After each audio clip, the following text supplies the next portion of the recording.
যারা অরিজিনাল ফুল তৈরি করতে চান বা একদম অরিজিনাল সেলাই মানে করতে চান, তারা এইভাবে একটি পাপড়ি বা একটি পাতা বা যেকোনো জিনিস অরিজিনাল নিয়ে আপনারা এর উপরে আপনারা ডিজাইন করতে পারেন। তো আমি এইটি একটি অপরাজিতা ফুলের পাপড়ি নিয়ে নিয়েছি। তো আমার একটু আনইজি হচ্ছিল, কারণ আমি পাপড়িটা সকালে মানে একটু আগে নিয়ে রেখেছিলাম। পাপড়িটা একটু নরম হয়ে গেছে। আপনারা সাথে সাথে ব্যবহার করার চেষ্টা করবেন।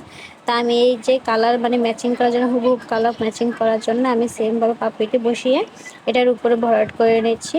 তো আপনারা এভাবে করে নিতে পারেন। তো দেখেন আমি খুব ধীরে ধীরে করে নিচ্ছি। তো এইভাবে করার পর আপনারা যে কোনো ডিজাইনে খুব সহজে করে নিতে পারেন এবং কালারটাও একদম রিয়েল মনে হবে। তো শেষ পর্যন্ত দেখবেন অবশ্যই, কারণ আসলে খুবই চমৎকার হয়েছিল। প্রথমে একটু মানে আনইজি লাগলেও পরবর্তীতে খুবই সহজ হয়েছিল মানে আমার কাজটা করতে। তো কেমন লেগেছে অবশ্যই আপনারা কমেন্টে জানাবেন। আর নতুন নতুন ভিডিও পেতে অবশ্যই আমার পেজটি ফলো দিয়ে আমার সাথে থাকবেন। আসসালামু আলাইকুম সবাইকে।